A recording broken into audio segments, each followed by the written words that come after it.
Are you already on your phone? I was just Are going. you already? I was. You were what?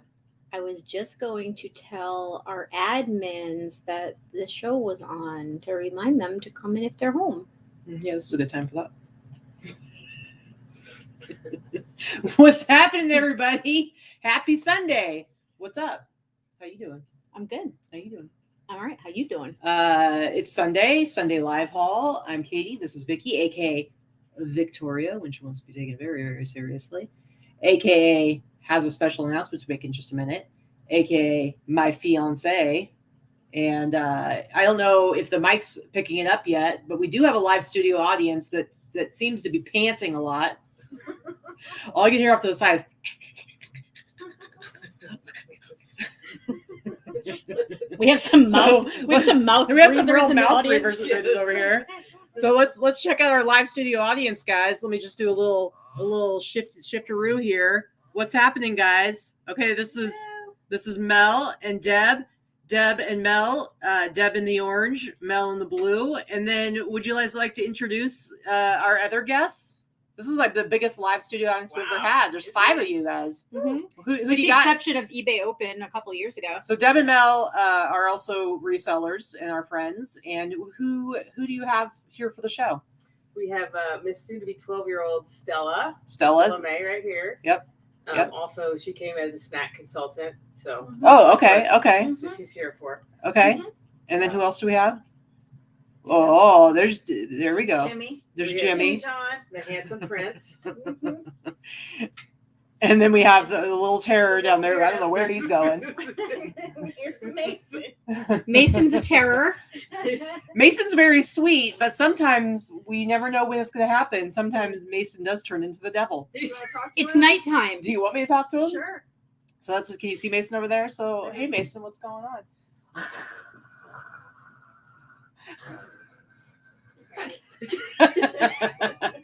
He might bite I don't know if you can see that. He snarls back at her. He snarls back at me. All right, guys. So Deb and Mel came into town because Deb and I actually went to a show last night. We saw Me First and the Gimme Gimmes, Violent Femmes, and Flogging Molly. So we had a really, really good time. And Mel and I were in bed at 10 o'clock. It's true. It's true. We had our ice cream and watched 2020. We watched 2020 and went to bed at 10 o'clock. They went full on grandmas, went and got themselves some ice cream, did some thrift shopping, and then watched 2020 went to bed at 10. So it's true. It's all good. But yeah, they're going to be heading home after the show here. We'll be very sad about it. Let me get this shifted over here. Sharon, they're actually all different. They're all 3 of the dogs. They're not triplets. They're all 3 from different litters and different ages. And they very much look very different and have different personalities. So they're not even my dogs. I promise you'd be able to tell them apart in 3 minutes. Yes. So speaking of our dogs and the special announcement that we have. So we have 2 dogs. I have Grizz that came with me from Oregon. Little Griselda Brown, or as Deb calls her, Grizzle Stick. And then Vicky has her dog Luna. And so Grizz is like a kind of, she's some sort of terrier mutt. We don't even know what she is. She might have some Chihuahua in her. She's got some terrier in her. Who knows? She's like a little rat she's terrier. A scrawny little dog. Cutest thing ever. And then Vicky has Luna, who is a little Chihuahua, a little black Chihuahua, who's adorable and really sweet. But we have been talking. Little fat Chihuahua. Yep. We've been talking for probably the last year, talking about wanting to get another dog. And Vicky really wanted to get a puppy. And so probably the last 6 months, we've been looking and trying, looking at different rescues, looking here in Vegas, looking in California, in Arizona, and, almost have had stuff come through a couple of times, but just never quite lined up. And now, guess what? We have procured a puppy, and we basically have the Boss Reseller Remix, which we're going to talk about in a minute here. That's happening next week. Then right after that, we're going to Colorado for a few days. And then when we get back, within 2 days of coming back, this little pepperoni is going to be coming into our lives. And look, she's going to be hand delivered. Yeah, let's go ahead and show what this puppy looks like because she is stinking rotten cute. Look at this baby, you guys. Look at this little baby. She is a Chiweenie. Which means she is half dachshund. little wiener dog, half dachshund and half chihuahua. Yep. And she's so freaking cute. She's 5 weeks old. I think this picture's about a week old. So she's about a little bit bigger than that 4 now. weeks old in that picture. So by the time we get her, she will be 8 weeks old. Yep.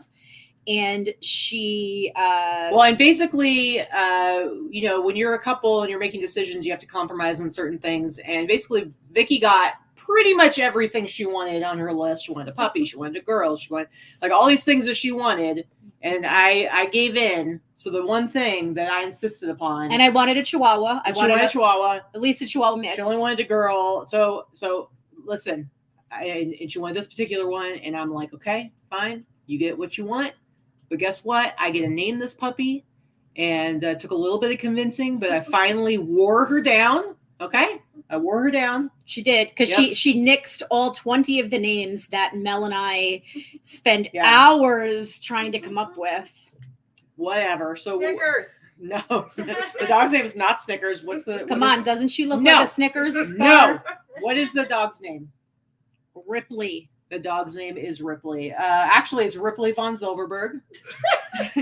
We have not decided on Von. No, Ripley von Zilverberg. Okay, Ripley von Zilverberg, named after Ellen Ripley of the Alien franchise, because Ripley is hands down the most badass movie female protagonist in the history of film. Because doesn't she look badass? Yes, she's going to be badass. So her name is Ripley, which I think is the cutest name ever. And it took a little bit of convincing, but I finally wore her down. And so her name is Ripley von Zilverberg. We have not decided on Von. Yes, we have. Listen, it just flows off the tongue. Ripley von Zilverberg. Come on. It's real good, guys. It's real good. So anyway, she is stinking cute. And we will be getting her November 2nd, I think. She will be hand delivered November 2nd. Yeah. See, I like Snickers. The other option that we really loved, however, we're banking it. Okay. We're banking it for a future dog name, and would have worked very well with her that we both would have agreed on would have been Gizmo, because we both love gremlins, and she definitely has that Gizmo coloring. And this dog's mother's name is Gizmo, and I was like, I actually really love that name. The problem is we already have Grizz, and it's like Grizz, Giz. It's too close to where I think it's going to be confusing for the dogs when you're trying to talk to them and stuff. So we're banking that name for later. And in 20 years, when Grizz is no longer around, because she's going to live, she's 12 now, she's going to live another 20 years. Right, sure. Then we can have a Gizmo. But for now, we've got Ripley, and she is the cutest little dog. And hopefully she's got a great personality. I'm sure she does. We're excited. We haven't seen her in person, but we only have a couple of pictures, and this is one of them. It's some friends of ours up in Washington. Yeah, she's in Washington. So she actually is coming from a burn friend of mine from burn camp. So I think she was meant to be. She's meant to be ours. Yes, and she is very cute. And I do love her coloring. I think she's a very cute dog. All right, moving on. That's our big announcement. We are expecting our third. And we're super, super excited about it. But yeah, and my rotten daughter that you guys all met a couple weeks ago, Kitty. Allie is her real name. She likes Kitty. Okay. Whatever. She gets to be called whatever she wants to be called. Okay. Anyway, I'm her mom. So Allie is what I named her. Anyway, she says she's ugly. That rotten child of mine. She's like, that dog's ugly. Isn't she rotten? Ungrateful wench. I think that's pretty funny. Anyway, all right, let's go ahead. Okay, so we got a couple other things to get through. Boss Reseller Remix. Guys, Boss Reseller Remix, first of all, it's next week. Okay, it is literally. I'm assuming if you haven't bought tickets, you're not coming because listen. Whatevs. We had somebody buy a ticket yesterday, so you never know. But I gotta tell you guys, the link is down below to get the tickets and everything. Today is the last day at 11:45 p.m. Pacific time tonight. We're pulling the link down. Well, it's already set to end. We're not doing it manually. It's literally going to no longer let you buy tickets. And so this is the absolute last day that you can buy a ticket. That's a fancy website. I didn't know that. I thought we had to manually take it down. It's real fancy. So anyway, today is the absolute last day that you have to buy a ticket. So if you have been waiting or you're still not sure, this is your last chance, guys. Because we have to get finished. We have to get the swag bags together this week. We got to do all the name tags. We got to do all the stuff. So we have to, let the venue know how many people to expect for the party because they're catering it. So all that stuff has to be done. And we need you, if you are going to still get a ticket, you got to do it today, guys. It's your last chance. Yeah, it's We're like a super wedding. excited. We got to give a head count, dudes. We're super excited. It's going to be super awesome. It all starts, the official first day of the conference is the 19th, but the 18th, next Monday night on the 18th is going to be our big meet and greet that night at the Troy Liquor Bar upstairs at the Golden Nugget. And that's going to be super fun at 7:00 at night. We're all going to get to hang out, meet our friends, meet people that we've only known online, have some beers, whatever. It's going to be super fun. And that's going to kick off the whole week. And it's going to be so, so much fun. One thing we're going to do, if you are someone that is already registered, if you're watching the show or if you're not, we are going to send out an email probably tomorrow or the next day that is going to have the explicit schedule of events, including all the extracurricular activities for you to have on hand. I know not everybody that has registered is watching our show, which this message is not going to help clearly. But and they're not all in the private and they're Facebook not all in group the private either, Facebook group, and not everybody's on Instagram. So we have people that have found us through many different avenues to come to this event. So everyone that has registered obviously has their email address on file. They had to do that to purchase a ticket. So they're all going to get an email with all of the schedule information for the extracurriculars as well as the schedule itself. If you're wondering what the schedule itself looks like in advance, it's all on the website. It's all already posted on the website, the specific times for the specific sessions, so you know what you want to be there for and what you don't want to miss. Nothing overlaps. This is all being held in one particular room. All the sessions are held in one room. There are several rooms in the facility for breakouts and things. And also, just to let you know, what else did I want to say? I wanted to say something else. Why are you asking me? I don't know. I can't remember. My brain's gone. Anyway, you'll get the email that'll show you all that kind of stuff. So just if you wanted to pre-plan for some reason, that will be there. And we're also going to include schedules in your swag bags, physical schedules and things like that. So yeah. We went yesterday we dragged these guys along to Costco, and we got all the snacks. We got so many snacks. We got a ridiculous amount of snacks, and now everything's piled up in the corner of our front room. And seriously, it's gonna be so much fun. We can't wait to see all of our friends, and we can't wait to see everybody. It's gonna be a great time. And if you're missing out on it this year, you're gonna want to make sure you do it next year, because it's gonna be a good time. I'm calling it right now. It's gonna be fun. I'm calling it. It's gonna be fun. It's gonna be a great time.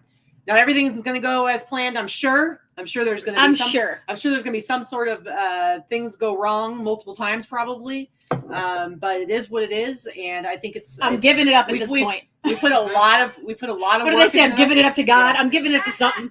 Giving it up to something. We put a lot of work into this, and we've really done a lot to make sure that we're covering all the details. But there's always, you can't plan for everything, guys. But I think it's gonna be great, and I just cannot wait to see everybody. And it's been a long time coming, so I'm excited about it. Yeah, we're really excited. We've been very. I think anyone that attends is going to be very pleased with the level of attention to detail that we've put forth. We hope you will. Yeah. We hope we will be anyway. Yeah. All right. So we're going to go ahead and get into our show. Yep.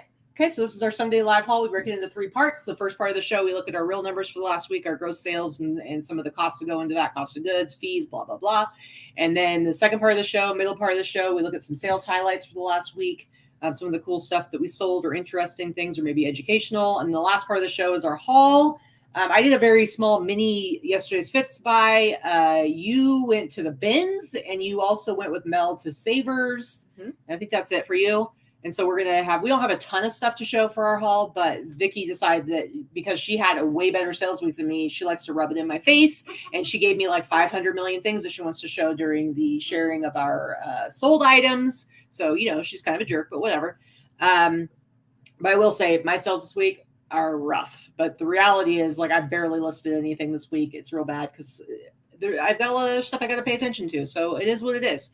So let's Greg, go ahead. Don't worry. You're not going to be seated at the kids' table. It is open seating, honey. Open seating. It's auditorium style for the sessions itself, just like when you went to eBay Open and they had each classroom was set up auditorium style. We just have one huge classroom, auditorium style for the sessions. Yep. And then the breakout rooms, like the vendor rooms and the networking rooms, those are like round tables and, it's and a really, standing and walking around. It's a really cool space because the main Mhm. area where the stage is and everything's happening, it's this big open space, and the second floor actually has a walkway that goes all the way around it. So you can also, if you're feeling restless, you can stand up the top and watch from above, watch Sure. them. So there's a lot of space, and it's a really cool setup, that whole venue. So it's exciting. All right, let's go ahead and share our numbers so that I can cry. So man, whew. Wow. Yeah. See, this is when Vicky really likes to rub it in. So this is last I'm being Sunday really through supportive, yesterday. I know, but Jesus, you need to get a job. Yeah, I'm an event organizer. Anyway, You need to get paid for that to call that a job. That's true. All right, so I had 11 eBay orders. eBay's just wow. 11 eBay orders, 11 Jesus. Etsy and Thrilling. One You of those hang is it Thrilling. up. Listen, you shut your mouth. You shut your mouth, Victoria. So 11 between Etsy and Thrilling. One of those You is wanted to Thrilling. quote Anchorman right there, didn't you? Yeah. I know you did. Grailed order 1, and so 23 total outgoing orders. eBay's really making me sad these days. I'm under $1,000, $878.22. Etsy and Thrilling. My Thrilling sale was only $48, and so, but the total there is $719.99. Nothing on Instagram, and then just one sale on Grailed for $85. So my total gross $1,683.21. Good thing I pretty much barely bought any inventory this week. So You couldn't have afforded to buy inventory this week. You can't afford to pay attention this week. Oh, you are a comedian. You're hilarious. All right, shipping $109.21. You can see the breakdown of the fees there. Cost of goods $240. My net total sales, at least I made it over 1,000, I guess. $1,157.16. My gross average sale price $73.18. So I did hit my goal of at least $70 for my ASP. Net is $50.31. All right, you ready? It is a good thing that you don't sell courses to teach people how to sell, because that shit. Hey-oh, hey-oh, hey-oh. Good thing we give this shit away for free, right, guys? It's true. It's true. Anyway, all right, let's go ahead and look at your numbers, you asshole. If I can get to where is it? Oh, wait, son of a gun. All right, Did you guys close talk everything amongst down? yourselves. Well, no, it's right there. It's just not going to the next one. Oh. All right, so why don't you tell some more jokes about how terrible I am? No, it's all right. I was just You're reading. done. Sharon said our eBay sales have been very low. Lucky we sell in lots of other places. Yeah. I feel the same way, Sharon. eBay used to be 75% of my income, even as of last year. And then this year, eBay is probably, this last half of the year, eBay has been maybe 50% of my income. So I get that. Although this week it was back a little bit more normal. All right, here you go. Tell us what you got here. So eBay, even though my numbers on eBay look good, the number of orders was pretty low. So 27 orders on eBay. I did 12 on Etsy, 3 on Thrilling. Etsy was a good week for me. Etsy's coming alive. It always does in October. 11 on Poshmark, which was a little light for the past several weeks. And 3 on Macari for a total of 56 orders. 24.45 on eBay. 985, I'm going to round up, between Etsy and Thrilling. 404 on Poshmark, which was a little low. 133 on Macari for a total of just under 4,000 for the week, which was a very good week for me. So 39.67. Again, I like to be anywhere between $3,000 and $4,000 is my sweet spot. So I'm pretty happy with the week. 4,000 is good. And 283 for shipping. And then you have my breakdown of the fees by platform. So eBay, Etsy, Poshmark, Macari. Etsy and Thrilling are kind of lumped together. They are pretty close because Thrilling is 10% of a flat fee. So $755 and change total costs. My cost of goods are relatively low. They generally are, but even this week, lower than normal. So my total net sales, just over $3,000 for the week. Nice. My gross average sale price is over 70. So that was really good for me. I try to be between 55 and 60, and it's been lower lately because of the type of material items I've been buying have a lower average sale price. So it's been dragging me down for the last few months. So gross average sale price over $70 this week. That's pretty good. And my net average sale price is over 53, almost $54. So I'm happy with this week overall. And hey, Melissa Bandridge. And I would like to point out, so we did have our show this week because we needed to, because we like being here, and we also needed to be able to talk about the Boss Reseller remix. But I will tell you, Deb and Mel begged us to cancel the show. They begged us, okay? They did some sabotaging. They actually set their clocks back. We figured it out though, but they did. They really hate that we do the show. So. Yep. Just kidding, guys. We're coming to the remix in disguise. That's true. They're a little scared. There's gonna be some retaliation, like. Every time we hang out they should together, probably we watch tend out to for Cheryl. cancel shows. Cheryl's the one that gets real upset, so they It's should probably true. watch out for her. Cheryl takes that stuff personally for She's gonna sure. come after him hard.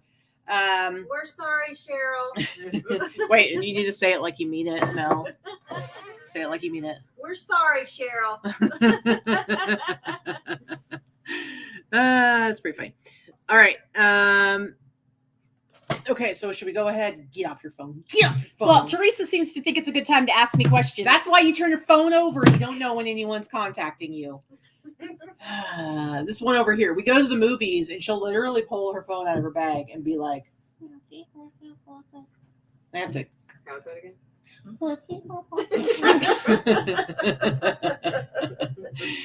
All right. Let's go ahead. She's a joke. I don't know about that. All right, let's go ahead and look at our sales highlights for the week. What is this? So I showed these in a haul more than 6 months ago. I picked these up from Leah at Gracie's Vintage in Flagstaff, Kingman. I always want to say Flagstaff. I don't know why.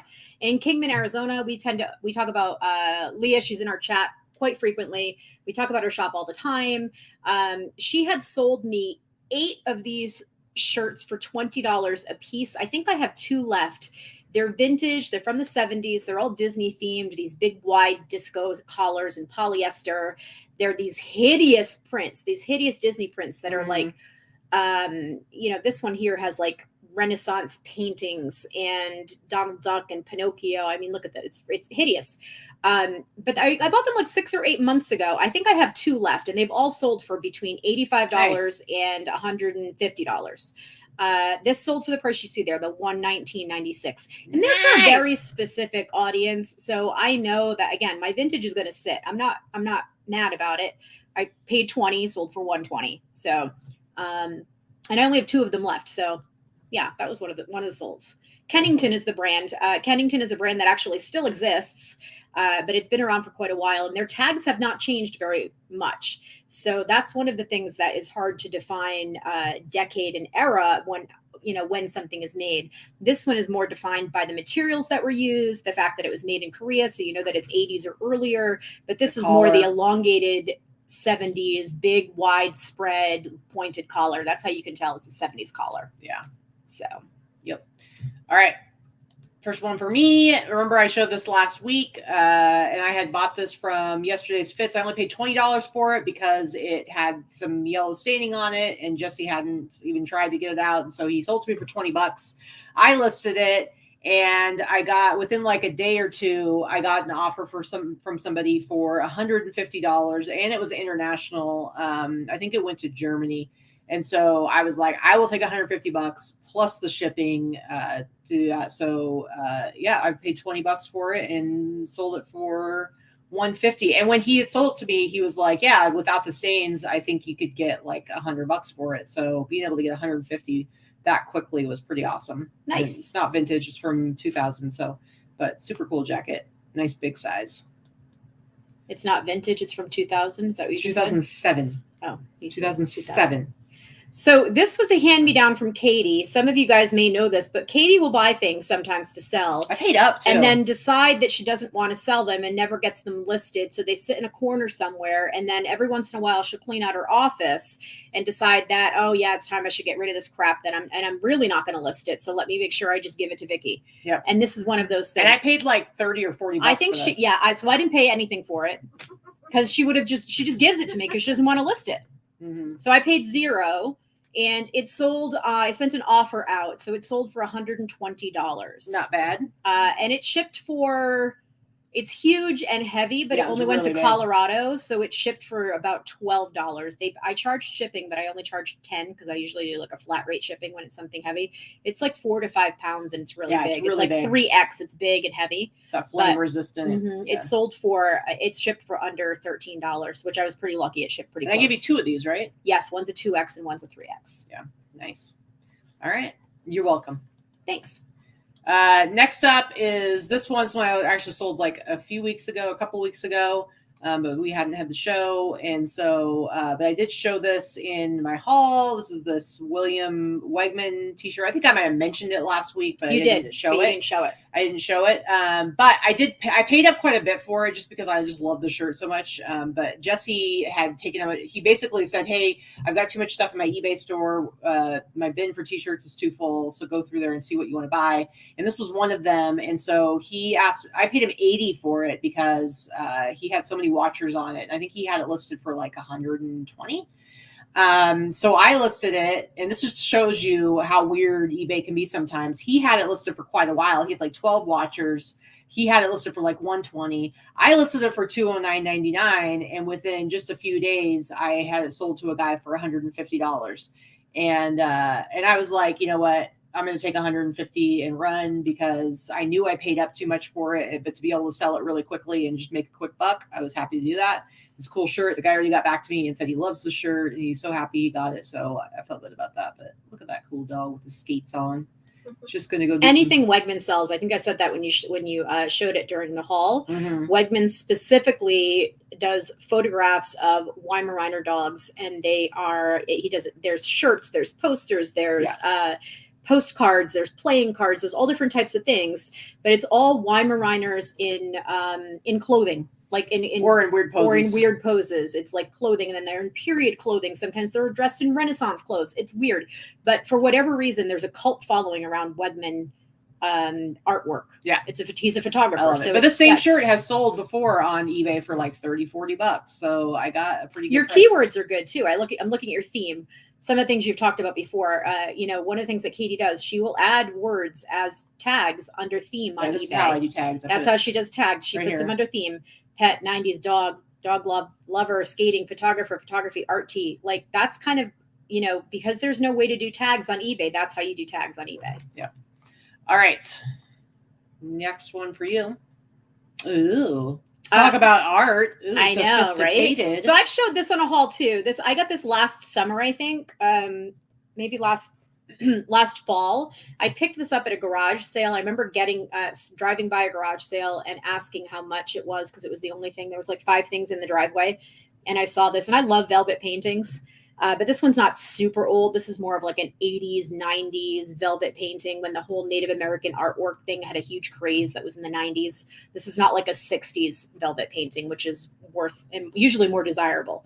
But anyway, I think she's beautiful, right? Look at her face. Look at those eyes. She's a beautiful, like, Native American woman. So it is huge, by the way. I don't know if you can see the measurements on this, but 39 by 27. This thing is really big. It's really big. I paid $5. I walked up to the guy. I'm like, how much do you want for this painting? He's like, I don't know, $5. I was like, I couldn't get in the car fast enough. I knew I was going to sell it for something, right? How'd you get that packaged up? You helped me. That's right. However, let me just tell you, yes, she did help me, but I've sent a lot of paintings out before. And it's kind of like, you already know how you want to do it, right? So this is where so I paid $5 for it. It shipped, it sold for $183.96, the price you see there. Buyer did pay $50 shipping. It cost me $30 to ship it because of the size. It did not go that far. I believe this one went to Washington. Yeah, it went to Washington. So only 2 states up, because we're in Nevada. So it sold. It did cost $40, and it was because of the length. It's not super thick. So what we did is we did pool noodles all the way around. Go ahead. Pool noodles all the way around, and then cut cardboard to fit in between the pool noodles, 2 layers thick, both sides. And then you shrink wrap it all the way around that way. So you've got it so that the pool noodles protect all 4 of the corners and all 4 of the sides. And then the cardboard protects it from any type of boxing. It doesn't necessarily need a box. If you had a box that was big enough, you obviously ship it in a box. Like if you had a TV box, a flat screen TV box, perfectly throw that in it. But We didn't need one, and pool noodles are pretty good. So, and I shipped it UPS. There you go. All right, next up is this Black Death Vodka t-shirt. This is actually Slash, the guitarist for Guns N' Roses. This is what? I don't know. I said it. My mind was blank. Anyway, this was like his line of vodka from in the 90s, and it's just a cool t-shirt, and I priced it up, and I've had it for a while, but it finally sold, and I've sent out offers on this for like $100 multiple times, and then somebody offered $150, and they were like, hey, will you take $150? I'm in Australia, and I want to build it. I want to, cover the cost for shipping and stuff. And so I took $150 because between the taxes that they have to pay and the shipping, it pretty much came out to a little over $200 for him. And so I was like, absolutely, I will sell that to you for $150. I paid like $35 originally, sold it for $150, and then because it went to Australia, they paid for shipping, so I made even more money on that. So really, it was more like I sold it for 160 or 170. So it was a good deal, but cool shirt. Took a little while. There are a lot of them out there. It's not like a super rare shirt. It's vintage, but it's not, if you want to like, there's a handful search of it on eBay. There's multiple, there's always ones listed. So it's not something that's going to be really hard for somebody to find. So to be able to sell it for 150 plus shipping is actually a really good deal for me. Go ahead. So this is one that's kind of funny for me to talk about. Okay. So I had sold this, no word of a lie, 4 years ago. I sold this thing 4 years ago. Buyer shipped it back. It wasn't compatible with what they were trying to do. It was open box. He had never used it. He opened it, tried to hook it up to something, realized it wasn't going to work for what he wanted to use for it. He returned it, paid shipping both ways. Wasn't a big deal. I'd never freaking relisted it. It was literally still in the box that the person had returned it to me in. It was sitting in the side of my office for 4 freaking years in the box that he returned it in. I have no idea why I never relisted it. I have no idea why I never took it out of the box. I never even opened the box to make sure it was the correct item that he returned to me. What kind of asshole am I, right? Terrible. 4 years. Now, however, what I will say, in the past 4 years, the value of that sucker increased. So I don't remember what I paid for this. I honestly couldn't tell you. I sold it once. Absolutely made my money back on it, made my money on it then, and probably made a profit on the shipping back then as well. So at this point, this was pure profit. So it sold for $320 plus the buyer paid shipping. It cost about $24 to ship because this didn't go too far either. And I shipped it via UPS. Who found you a box for it? You did. You found me a box for it. So, and this is brand new in the box. Like, this has never been used. Everything in it is still intact. There's still plastic on the front of the machine itself, like that plastic film seal on the front that you peel off for that covers like the buttons and stuff. It's just the box itself is a little bit beat up. You can tell by the purple eBay tape that I had originally shipped it in that box taped it in that box. So, anywho. I shipped it. They paid, and it's been relisted for less than 2 weeks. So I rephotographed it, relisted it, and sold it for $320. Nice. I do want to give a shout out to our friend Dorothy because earlier this year she had given us a bunch of random boxes, and one of them I had stashed up away out of the way, and it was literally because this particular thing is it's almost square. It's almost square. It's not like VCR where it's more long, so it's pretty big. And so I just happened to have this one box left from that I'd stashed away when Dorothy had given them to Vicky, and I pulled it down, and it was like the perfect size. It was to add like a little bit of, because a lot of times with big stuff like this, it's like I got to figure out how am I going to build a box? How am I going to? I got to find something that's going to be at least close to the right shape that maybe I'll have to reshape a little bit or cut down. And so this one, I was able to just pull it down, and that's all thanks to Dorothy. It is. So thanks. I think that was the last one of the boxes that she gave us. It was, I think. Thank you, Dorothy. And it was a good sale. It was like, I don't know why I had this in my office taking up space for 4 years. Honestly, I'm an idiot. I honestly can't remember. I think I was really mad when the guy returned it, and then I just stuck it in the corner and I forgot about it. Yeah. But Jacob, remember back in the olden days when it was Napster and it would take like an hour to get one song, download one song? Buffering. Oh Buffering. man, that was how I got my Tenacious D album on tape, because it was before they had put out the CD, and it was just the music from the HBO series, and I had to like rip it all off of Napster and put it on a cassette tape. And plus, those versions I think were better than the CD, so it was good stuff, because they never like released that on an album. But you know, those good old days of Napster, it would take you hours and hours and hours to get like 5 songs. Mm-hmm. Good times. Good times, real good times. All right, next up. This shirt. So I'm showing this shirt because I always buy these cool vintage, they're like 80s and 90s striped kind of surfer shirts. They don't have any graphic on them, they just are cool coloring, and there's like kind of an oversized fit, and I always sell these always do pretty well. And so this one actually went to Australia as well. It wasn't like a crazy sale or anything, but it went to Australia for one thing, and it sold for, let me go ahead. Isn't it the locomotion? Yes, but I was still singing Anyway. the song because the brand was local. So motion. it was 10% off. So I sold it for $60. Interestingly enough, Kylie Minogue is from Australia, so maybe that's why it went back to Australia. You think Kylie Minogue bought it? You don't know. You don't know. Anyway, so it was 10% off. So I sold it for $62.99. Plus it went to Australia. So it cost them like $100 to buy this shirt. But it is that cool. Look at that coloring. I think Deb probably really appreciates this shirt. It's a very Zach Morris shirt from Saved by the Bell. I love it. Deb loves it. We all love it. And somebody in Australia for sure loves it, because they spent $100 to get this puppy to them. But just a really cool shirt. So yeah, I always pick these up. It doesn't have to have like a recognizable graphic. It could just be a cool ass t-shirt, guys. You can make some money. All right, what you got here? Put your phone down. Put it down. This was something that came from the clothing vault. I may have shown that. I know I talked about this and showed it in a haul last year, and I may have shown this as a sale because it did sell last year for I think $175, and then the buyer ended up returning it because they didn't like the fit. So I may have shown it at some point as a sale, and then it sold again. So it came back, and I gave a refund, and it took a whole year, and it sold again for the $319.96. Nice. See, that's why you can't always be mad about returns, guys. It sold yesterday for more money. Yeah.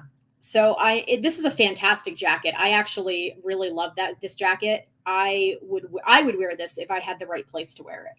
Don't you love having a live studio audience that applauds your I know, right? Yes. Thank you. Yes. Can we bottle you guys up or just come every weekend? Also, so Jacob says, because Jacob knows everything, Jacob says that Locomotion was the Hawaiian company that the Real World kids worked at. I totally remember that season.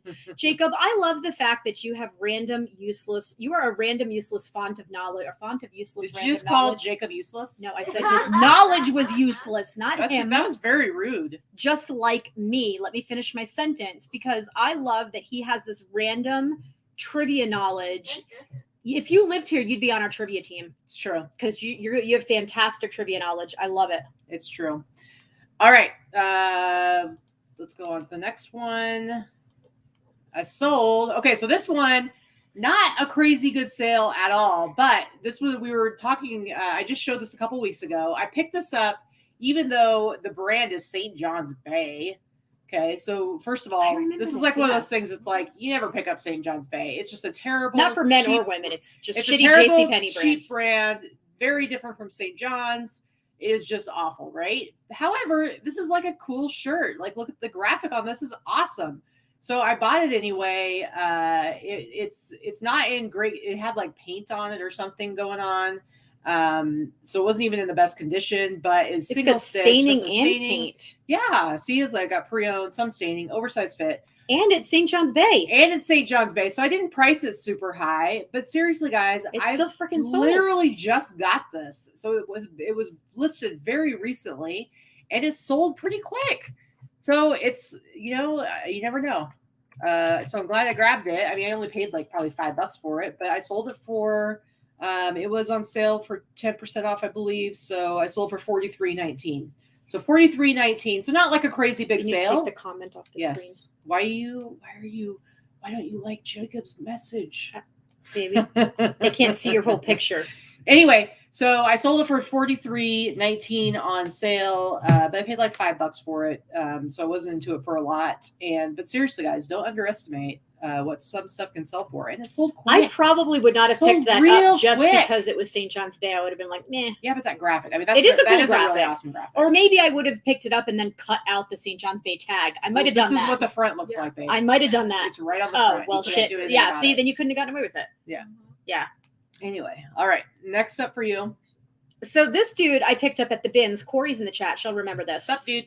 I picked up this dude at the bins. So he's just a vintage Dakin dragon, like Puff the Magic Dragon, but he's huge. He's also big. He's the magic 30 inches long. By the sea. Thank you.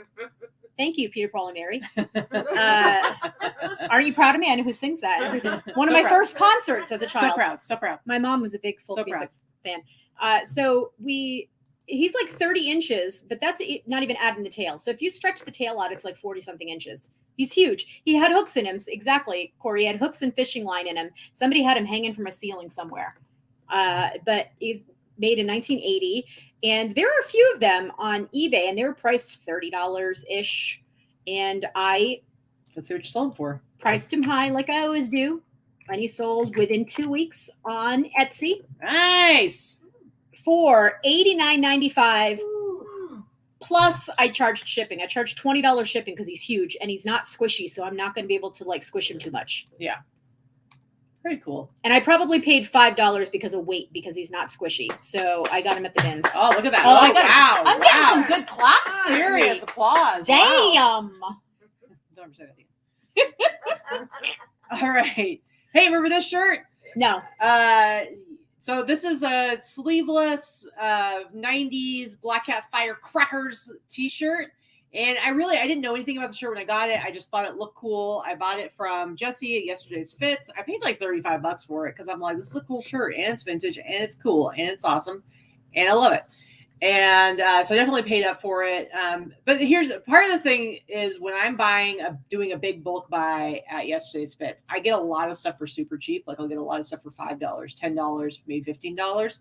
So if there's something I have to pay up a little bit for, but I think it's super cool, I kind of just feel like overall my average I'm spending on the entire haul is pretty good. So it doesn't really I don't care. Like if I was out at a thrift store and I saw this shirt and it was $35, I probably would be a little bit more hesitant to be like, I'm going to buy this shirt for $35. Look at Cheryl says Halloween core. Yes. There you go. There you go. But it's just a really cool shirt. And let's see what I sold it for, guys. I really haven't had this shirt for all that long either. So I don't remember you showing it. It's like I must have blacked out. Anyway, 10% off, so it was $89.99. So again, I bought it for like $35, sold it for $89.99. So not a huge markup, but cool shirt, sold relatively quickly, and it's sleeveless, guys. So don't overlook the sleeveless yeah, stuff. some cool bros walking around with his armpit hair hanging out. Yep. My sleeveless shirts are gross. Or what you got going on here with your finger bowl, you sicko? So I'm pretty sure I showed this in a haul at some point. I've had this for at least a year. I figured it would sell. Vintage electronic games, handheld electronic games generally sell quickly, especially early arcade type. And this is from the 80s. And you can tell like my photos aren't very good on this. They're kind of dark, but it was hard to get pictures of it, right? Showing it that it works. Anyway, I picked this up. I can't even remember where. I don't know. I think it might have been a garage sale. I think it was a yard sale. I think it was a garage sale for like $2 to $5. It was under $5 anyway. So I've had this at least a year. I remember I got it before last Christmas, and it was one of those things I expected to sell in Q4 because this is always one of those type of nostalgia games that goes quick in Q4. But there were not very many listed or any listed. So it was not like it was popular because there weren't any. So I guess it just took me the right buyer to find it, but it finally sold this week out of the blue. Mm-hmm. And do you want to see how much it sold for? How much did it sell for? The audience wants to know. And it also sold on Etsy. What do you think it sold for? $57. What about you, Mel? $89. $89. $57.89. Whoa. Can we get a slow clap over here, guys? Oh, wait. Let's get a slow clap. Come on. There we go. Very slowly. Okay, yeah, you guys kind of got rowdy with it. Oh, sorry. All right, go ahead. Vic. Sold for $139.95. Nice. Very good. This Very is good. why my numbers are this good this week. We had I some know. good high dollar sales. Oh yeah. Oh, we're ready for some football. Don't ever do that again. I'm gonna do it all the time. So this week it's all about Hank Williams Jr., guys. Just you wait. This is not the only Hank Williams Jr. that's gonna make an Oh, appearance. sweet baby Jeebus. But I sold this on Etsy. I love this sweatshirt. Again, I tell you guys all the time, I'm always picking up pro sports stuff, whether it's college. Well, college obviously isn't pro, but any sports stuff, whether it's college or pro sports. They do really well, and I can usually get them for a pretty good price. This one I only paid $15 for. Sold it on the old Etsy. You got your Hank Williams Jr. in there. If you guys remember when he used to do that song for the old football season there.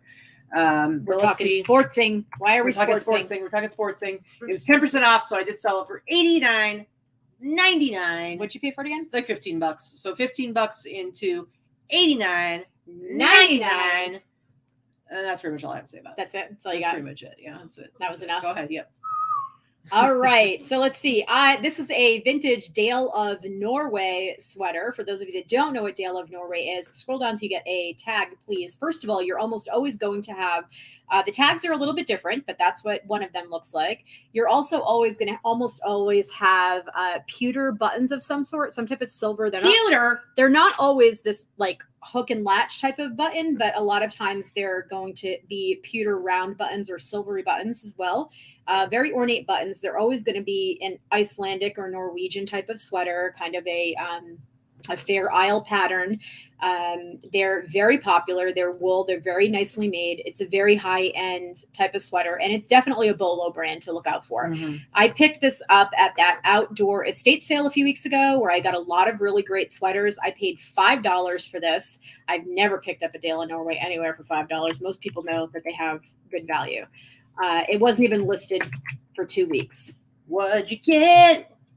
$129.95. What? Now the men's will definitely sell faster than women's, and they will sell for more than women's, which is usually the case for a lot of sweaters. When you're talking about sweaters, men's command the men's styles and larger sizes will command in vintage are going to command a higher price point and will sell faster than women's. Mm-hmm. However, this is still a good brand for women. All right, cool. All right, next up, I have this 1998 Albuquerque International Balloon Fiesta jacket. That also came from an estate sale. I came from an estate sale, and this is dead stock. We got a bunch of jackets, or I got a bunch of jackets. This is actually when we went back the second time. I got a couple. And everything was half off, so I paid $15 for this, because I remember the first day we went, they were $30 a piece. I got a couple of other ones, but these ones I passed up the first time around. But paid $15 for it, and it sold, let's see what it sold for. Yibbity-dibbity-doo, skibbity-doo, and bam. 10% off, so it sold for $134.99. Paid $15 for it and sold it for $134.99. I'm gonna have some breaking news just so I can have a golf clap. I'm going to say this. Wait a minute! Wait a minute! We're talking about my very small victory of a sale, and now you're gonna come in after you bring up 11 different things you sold for large numbers. I have my one little moment. Tough. And you've got your breaking effing news. Show your shit. I have a breaking effing news sale that I want to talk about because we're not going to have a show next week, and we're probably not going to have a show the Sunday after the remix. We may not. We might be too damn tired, to be fair. So I'm not sure. You might be 2 weeks without us, and this is selling today. So you may not see it otherwise. I picked this little puppy up for $5 outside of that estate sale. The same place I picked up that Dale of Norway sweater. This has been listed for less than 2 weeks. It just sold. It's a vintage Missoni sweater. It just sold. Ridiculous. For $375. Whoa! And paid for. And no, we have not been drinking glory. Sorry, I only sold one little thing for $135. It's not even special. Apparently, Q4 woke the hell up this weekend. It's not even special anymore, guys. Sorry, but we're taking Vicky's class. Sorry. What platform was that? That was on eBay. So rude. We'll save you a seat, Katie. Inappropriate. I don't know if you guys can hear the peanut gallery, but They can that hear was 'em. hysterical. They can hear. All right, why don't you show us something else you sold? The brand on that was Missoni, Missoni. It was vintage Missoni made in Italy, the sweater. It was a cardigan. It was very Kuji-esque as far as the colors. MISSOSSISSIPPI. No, that's Go not ahead. it. All right, so this was a bins buy as well. This is a vintage made in Mexico, San Marcos, which is the most desirable of the San Marcos blankets when they're made in Mexico. And it says El Original underneath, and it says made in Mexico. Those are the most desirable. Don't ask me why. I really don't know. I'm just saying they are. They're the oldest. For whatever reason, that's the ones that they want the most. And also the ones that have color in them, the ones that are not just the plain brown or beige and brown and beige. The ones that have some type of color tend to sell the fastest. So, and for the highest amount of money. So this was listed, again, about a week or two. So I paid maybe $5 or so based on weight at the bins because it's heavy.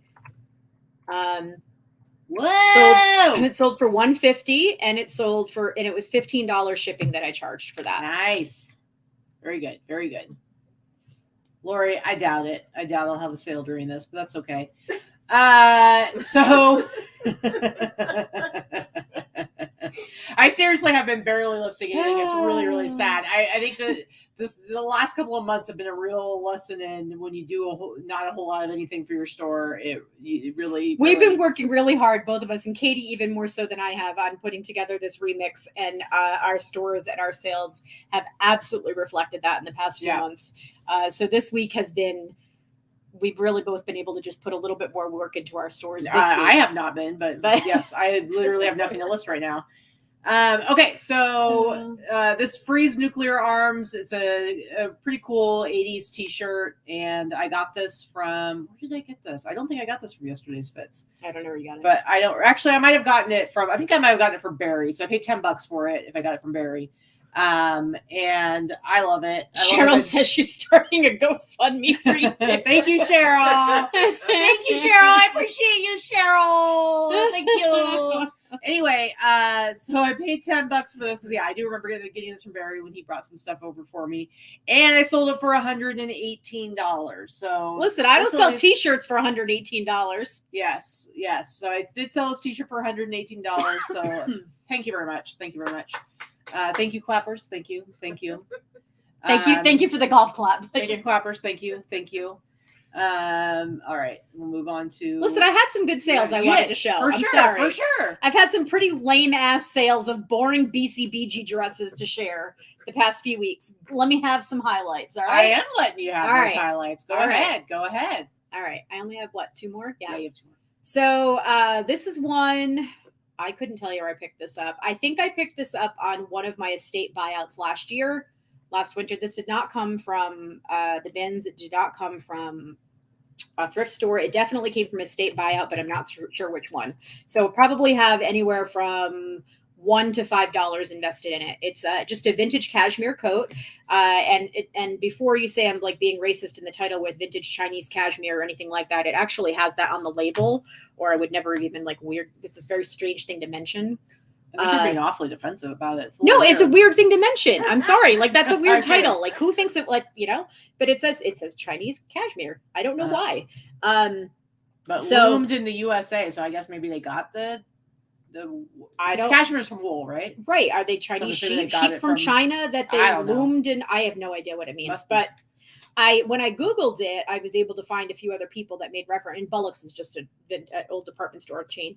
But I was able to find a few people that referenced it specifically. So I was like, well, that must have been a thing for some reason. So I made sure to put it in the title for whatever case. But it's a nice cashmere coat. And cashmere, especially vintage cashmere, always sells Mm-hmm. well. So I had anywhere from $1 to $5 invested in this. And that sold for $150. Nice. You did have a really good week on Etsy. Mm-hmm. Very nice. Very nice. All right. Last one for me. This is an eBay listing, but this is actually something I sold on Thrilling. I've had this shirt for a while, and it did sell for the amount you see there because this is the price. I also had it on my Etsy store, and Thrilling uses my Etsy store to price my stuff. So I sold this for $139.99. So that's right. 2 different Hank Williams Jr. stuff, but this is a 1991 tour fan club t-shirt. 1-800-4HANK. I don't know how many people are calling that number. We should try it right now and see who answers. I'm gonna put this right on. Anyways, from 1991. But seriously, I paid like 1-800. I paid like $20. Are you really gonna call? 1-800. Okay, let's see what happens. Let's see what happens. FOR HANK. Okay, put that on speaker. Put it on speaker. You guys see. Is it still going to be the fan club? Hello, and please listen carefully as our menu options may have changed. Calls are recorded for quality assurance. We're very excited to tell you about a special promotion for select callers. This will only take a moment. In answering just a few questions, we will find out if this offer is right for you. I don't hear Are anything you about or is someone in your household 50 years of age or older? Hell yeah! I think I just called the AARP. And do you love Hank Williams Jr.? Anywho, all right. It's to let you know about your car. I guess the fan club is no longer around, guys. Anyway, $140 on the good old Thrilling. All right, last one. This is all you. Oh my goodness. Anyway, so this was also a Bin's find. This is vintage YSL or Yves Saint Laurent. And this is a vintage men's suit coat jacket from the 80s. And I sold it this way with the sleeves rolled up in a baggy oversized jacket. And I listed it under women's wear because women's baggy oversized suit jackets, this is a structured jacket with like shoulder pads. This is something, there's no man that is buying this to wear right now. This is not something that is fashionable or would work for a man to be wearing right now. But absolutely, there is a woman that purchased this to wear it in a very cool way. I don't know if she's wearing it over like a silk top or over a tank top or over a little lacy bra top with leggings, with a skirt, over a dress, doesn't matter. But this is something men's wear as women's wear was very 80s and 90s. And it's back in fashion again. Think Madonna in the True Blue video with like in the 80s with like the men's pinstripe trousers with like the whole menswear look with women's lingerie and / menswear, that whole Gautier clash. So that's what this is right here. And that's what I was trying to envision when I purchased this. Even though it's on the men's mannequin, I knew I was going to sell this as women's, and I put it in the women's category. So this sold for $85. I paid about $2 or $3 for it. All right. Yes, it's going to go with the Boss Reseller Remix tube top that I created specifically for Allison. Yeah, it's true. It's true. Okay, so that is it. And first of all, show off your new water bottle. Oh, yeah. Check out, we're trying to drink a lot more water here, but look at your new water bottle with your fancy Boss Reseller Remix sticker, which all of you attendees are going to get your very own Boss Reseller Remix sticker. So you can put it on your water bottle if you want. You are actually going to get use it as a pasty, whatever. You are going to get your very own water bottle. It is not going to be a Hydro Flask. We love you, but not that much. But you are going to get your very own water bottle that you can put it on, or on your laptop, or on your whatever notebook. I don't care. Use them as pasties. That's what I'm saying. Whatever. Oh yeah. Oh, that gets a good clap. That gets a good clap. But I wanted to address because there was a question in the chat from Lori about the cashmere jacket. When if you ship that FedEx. Let's take that as a good little segue into some changes that have happened for the holiday season with shipping that we need you guys to be aware of. So USPS just did another huge price hike for their holiday prices, which just means that after the holidays, they might drop down temporarily and then they'll jack them all up permanently probably. But it was a pretty big increase in their prices. But at the same time, Pirate Ship announced a new partnership with UPS bringing deals with UPS. And what we have found is with a lot of things now, mostly I ship everything first class, but I do have some stuff that goes priority, usually like padded flat rate. So depending on where it goes, I had something that shipped that it was too big to go first class, but it was something it was a jacket I was able to put into a padded flat rate, which normally, because I go through pirate ship, cost me $8. But the way prices changed, padded flat rate went up to $8.70 on pirate ship, and it went to like $8.40 on eBay.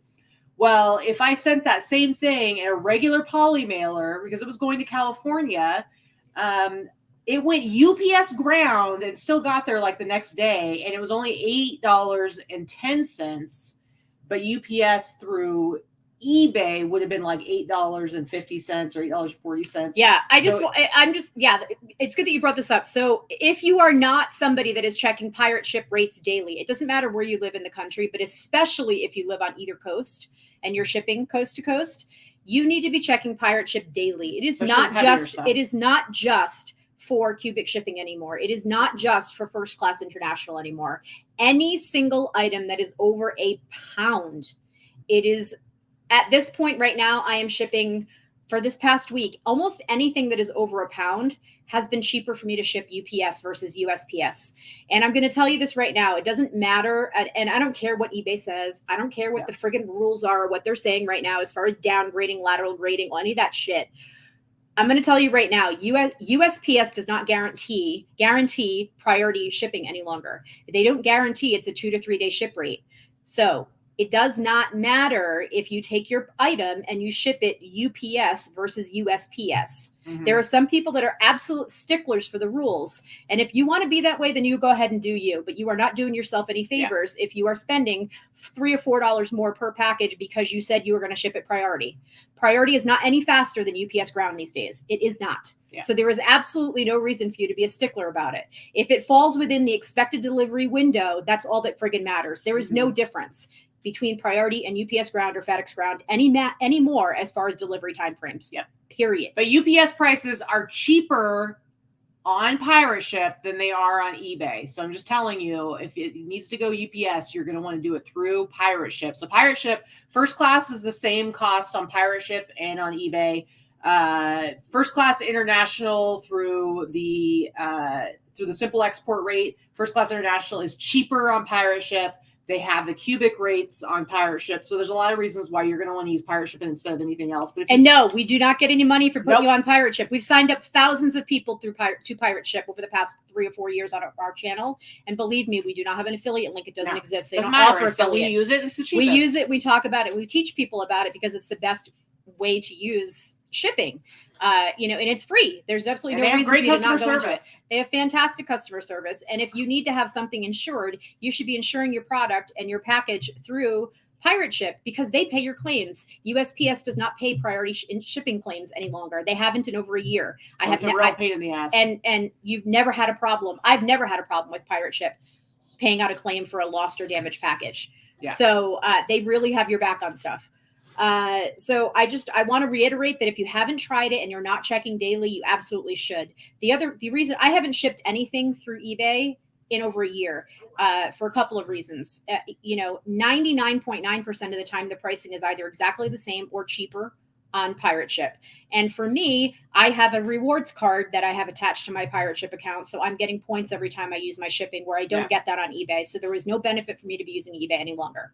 And the only thing that was cheaper was before the price increase, you were getting a little bit cheaper on priority flat rate envelope, which I didn't use very even frequently. Regular priority rates, anything not cubic, just regular priority and flat rate, it was cheaper on eBay a little bit, but now it's like a lot of times UPS is cheaper anyway. So now they do not pick up at your house for free. That is a difference. So if you do not have a UPS drop off close to you, then I can see where that would be absolutely inconvenient. But there are Staples drop offs, Michael's drop offs, and independent UPS drop offs all over the place. So definitely check and see how quick or how close it is for you for a drop off and see if that is convenient for you. You can also schedule pickups, but you will pay for them. So we happen to have one that's half a mile from our house, so it's absolutely worth it for us. But I'm going to tell you, if you have not looked into it, you absolutely need to do yourself a favor to do it, especially right now heading into Q4, because all of the prices have gone up so freaking dramatically. 1 pound, 2 ounces from Nevada to Texas for me, something that did not fit into a priority flat rate envelope, was over $11 priority mail. Yeah, that's crazy. Do you know how much it was UPS? It was $7 and change. Yeah. So that's 2 states over, 3 states over, 2 or 3 states over. Anyway, yeah, it just depends. It's a couple zones over. It's not all the way across the country. And $11 for 2 ounces, like 2 ounces over a pound. It was ridiculous. There's no reason for that. Especially not with the absolute lack of service that USPS has provided for the past almost 2 years. This is where we always talk about, like, yes, shipping can be complicated, but if you are a seller who takes the time to learn all the different ways that you can ship and what is the actual cheapest way to ship, it gives you a huge leg up over competition, because, there are a lot of people out there who are using the different platforms that are much easier and simpler, that don't really make people think too hard about shipping.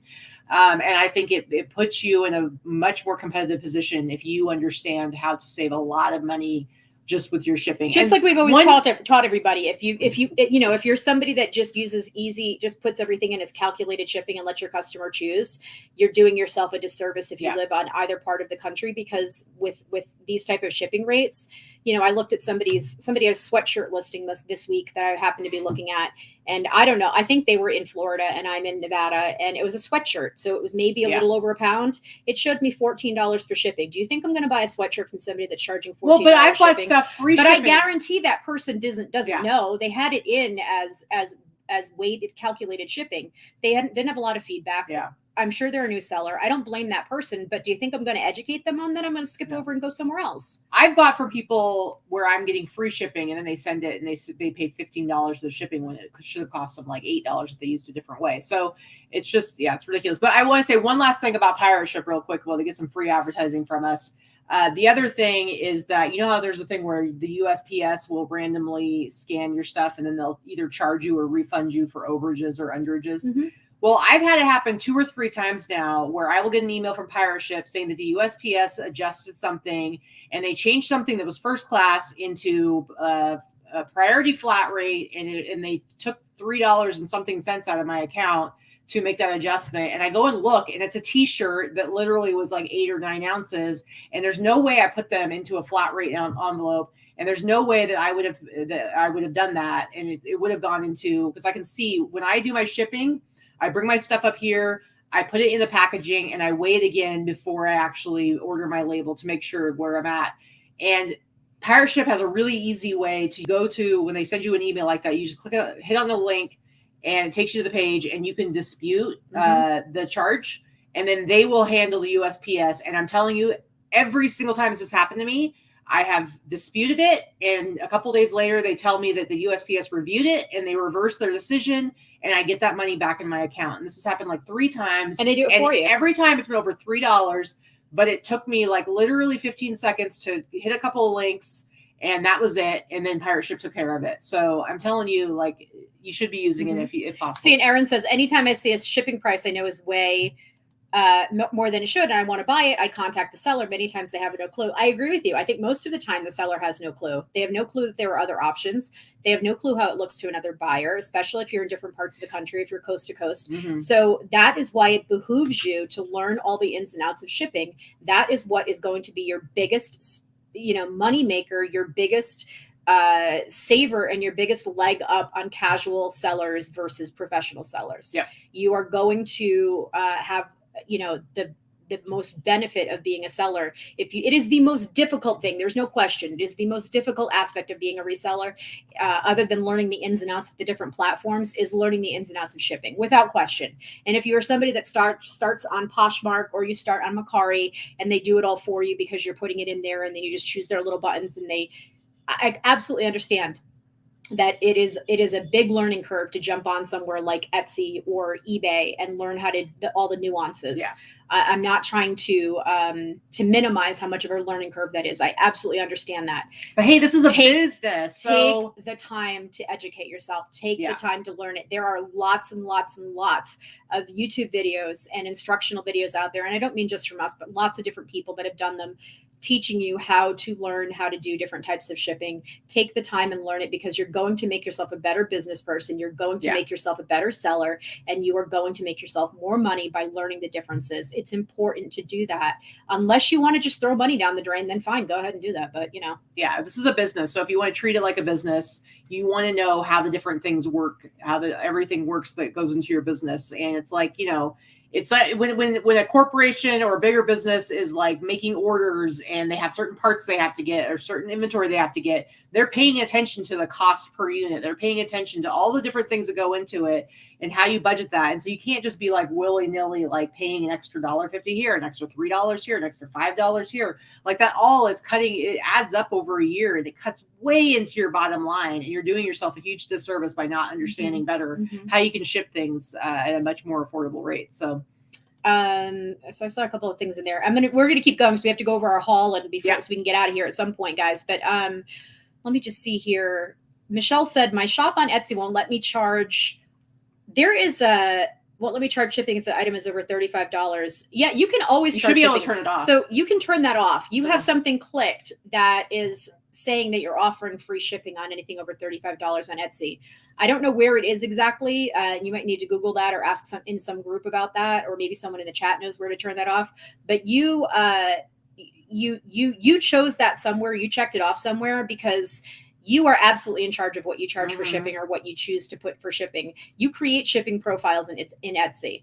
They don't tell you what to charge for shipping. But there is somewhere where there's like a click or whatever where you do decide if you want to have that special feature where even if you have charge shipping for an item, you say if an order is over a certain amount, blah, blah, blah. Probably more than any other platform in existence, Etsy lets you run your business as your own business. They do not put their nose in and make you do certain things at all. You create your ship. If you want to charge $400 to ship a 99-cent item, you go ahead and do that. They don't give a shit. Yeah, there's not really. They don't micromanage they do that kind of stuff. You won't sell it, but they do want you to offer free shipping, so they do incentivize it. They you have free shipping, it does bump you up in the search. It's similar to with eBay. They want you to be offering free shipping, but you don't have to. All right. Let's go ahead and get into our haul. What do you?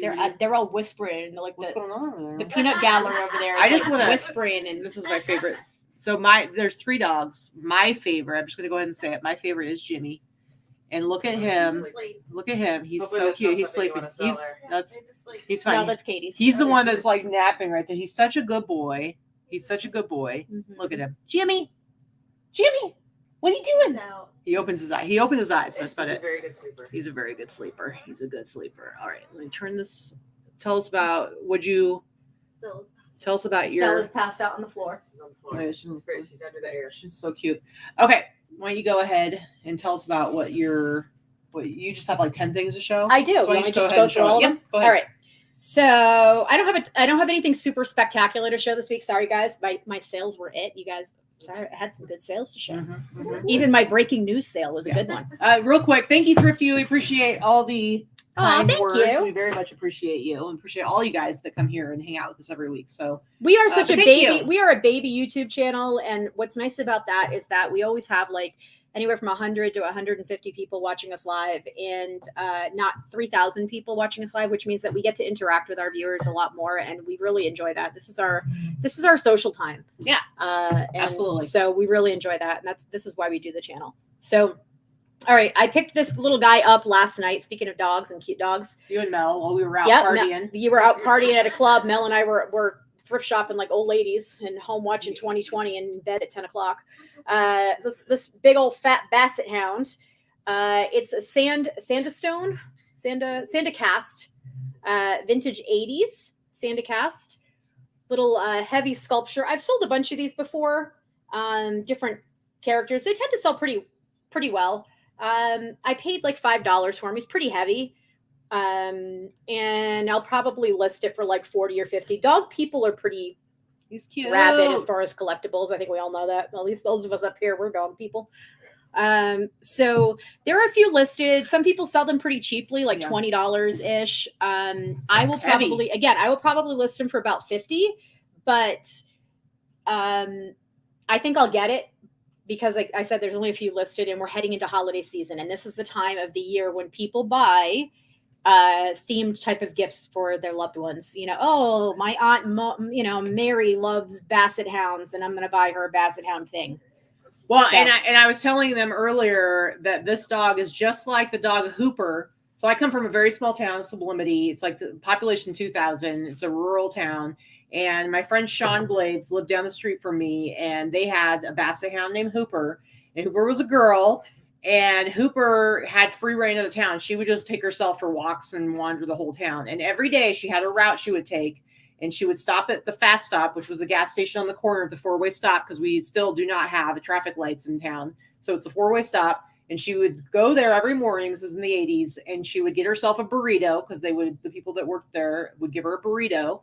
And then she'd make her rounds around the rest of the town. And at one point she was in the paper as the honorary mayor of Sublimity. And so this is, I like to think this is Hooper. She had these big long ears, and she'd waddle around town with her ears swinging in the wind.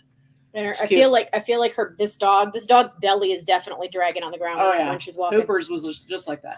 So anyway, that'll be like 5 into 50. These I picked up at the bins. So Corey was with me. I wish there had been more, but these are pretty funky mugs. I don't always pick up coffee mugs, but if I find them at the bins, or I find them at a garage sale, or if I get them for like $1, I'm not above doing something for $20 or $30. I know my average sale price is a little bit higher than that, but I do like if it's not going to sit there forever.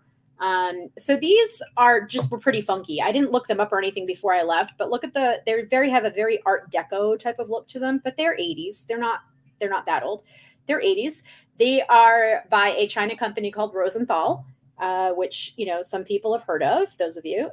And it's a city cup is the design line. And I think that they were purchased one at a time.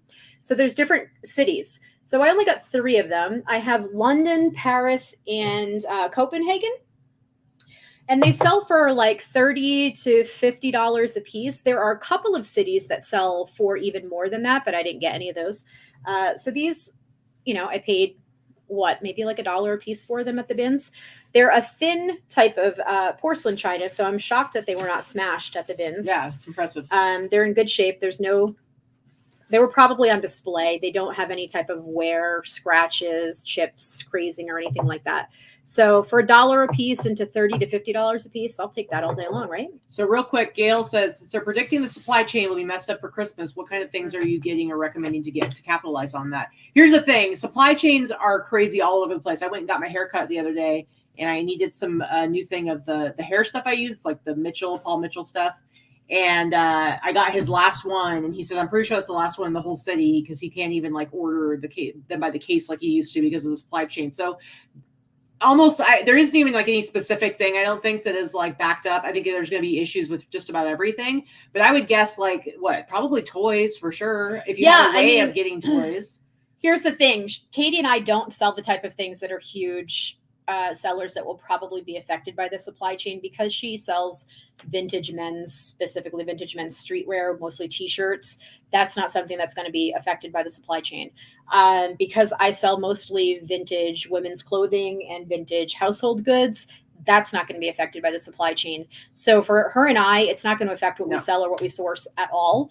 However, if you are somebody that sources and does retail arbitrage, or you are somebody that sources for new items, I would say any type of, I would say get online absolutely right now, not next week, not 2 weeks from now, not 2 months from now, not a month from now.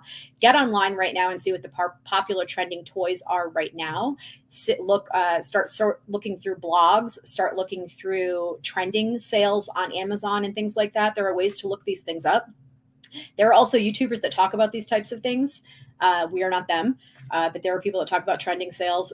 Those are the types of things that you want to try to get your hands on now, because if they're available now, then they're not going to be available in a month, and people are going to want them for the holiday season, and you are going to have what is necessary and what is needed. But I also think like toys in general, because if there are going to be supply problems and people are going to be able to have access, they're just going to be looking for all the toys. I mean, really, all the toys are not made in the United States, right? There's very few toys that are made in the United States these days. So anything that is popular, that is happening right now and popular with kids, get your hands on it. That's my suggestion. Yeah, for sure. And then once as we get closer, make sure that you have faster shipping options on all your listings. Make sure that you have, because everybody's I'm sure most people are aware now that things are taking longer than normal to ship. And so you want to make sure that you have options where people can pay up to, do priority or express even. You want to make sure you have those options because people are going to be desperate to get the stuff and get it fast. Yeah. And some people say that those that sell used items don't see an uptick in Q4 sales, and I always have. So that's when nostalgia items sell the most is in Q4. And people just want to spend money. It's like when people have money to spend. In general, I mean, I know for me, when I'm thinking about buying for other people, then I would come across stuff where I'm like, ooh, I want that. I'm going to order that for myself. So it's not all about gifts. And it's not just about clothing. It's, and the weather, household goods and inside more things. When you start talking about nostalgic things, people that buy gifts for spouses and siblings and family members in general tend to go toward nostalgia when you are at a certain income level. You're not necessarily buying something because it's a need. You're buying something because it's a want, or you're buying something to evoke feelings or evoke a memory. And that's where you start talking about nostalgia. And that's where vintage comes into play. And that is where the types of things that we sell are important. And when somebody's talking about evoking a certain memory, it doesn't have anything to do with price. Someone's going to pay $200 for a stuffed animal that their little brother had when they were 5, that they found in this photo, that they framed the photo, and they're giving them the stuffed animal because that's a great gift and they're 45 years old, or you know what I mean? Like that's the kind of stuff that sells at Christmas time that wouldn't sell maybe in June, right? For that, or at least for that price. So that's the kind of stuff. It's kind of the kind of thing that you're going to learn and refine that knowledge over the years of selling. It's not something that is easily taught or easily teachable. Yeah. That makes sense. All right. Next. So another bin's fine. This is not in perfect condition, but it is still in the box. I always buy anything Mr. Christmas. Anything by Mr. Christmas. It was never inexpensive to begin with, but anything Mr. Christmas. This was actually made, it was sold in Kmart, and this was made in 2001. I got to go, I'm old now. Grandma. I got to pull it out like 7 feet, right? Arm's length, 2001. So this is vintage. It's made to look like a book. But it's you can see that it had like a sticker or something on it that pulled off the finish. I still think I can get about 40-ish for it.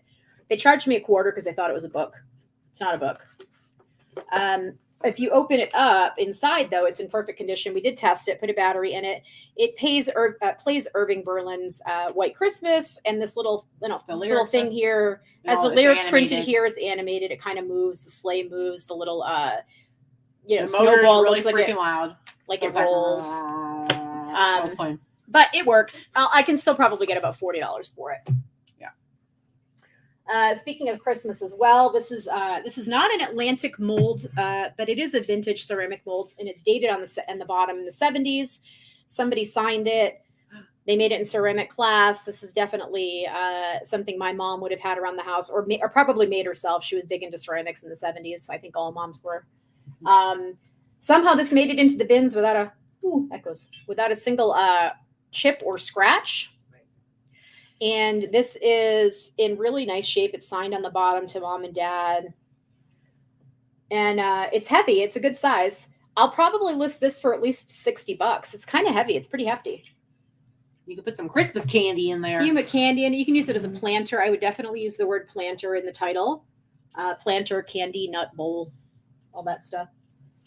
These I also picked up at the bins. They were in cheap frames, and I'm not going to sell them in the frames because they add way too much pricing, way too much to the weight, and they were glass picture frames, and it's just not even worth the horror of shipping. But I paid $2 a piece for them. Some girl tried to buy them off of me at the bins, and I offered for her like $50 a piece. I offered to sell them for $50 a piece, but that was too much for her. But I think I'm going to list them for about $70 a piece. So these are MC Escher, which is a popular artist that a lot of people have recognized. This particular print is a pretty popular one. It's huge in streetwear. It's kind of that optical. She was a girl bro. Yeah. She was a t-shirt bro. So this is like the vintage. They kind of like optical illusion artwork, where the the roads that go nowhere, the staircases that go nowhere, that kind of thing. This one is a pretty popular print. But these are numbered prints, and the prints are vintage. They're from the 60s or 70s. There are prints that go as high as, into the hundreds, and then there are the poster prints that go super cheap for like $20. But these are we haven't been able to find any that have that. These are 70s or 80s. I may have to do a little bit more research. I haven't found any in this exact size. I have which is 16 by 20. I've only found one with the name spelled out on the bottom. But was it the same font? Yeah, it was one. And then this is one of the other ones. Oh, let's say down. That's not helpful. One of the other ones. And then this is the other one. That's like one of the classic ones. Yeah. So these are all in good shape. They all were professionally framed. So they were like, cemented, rubber cemented on the back of the cardboard, which is how they would professionally frame shit in the 80s, which is not great, but easy enough to ship.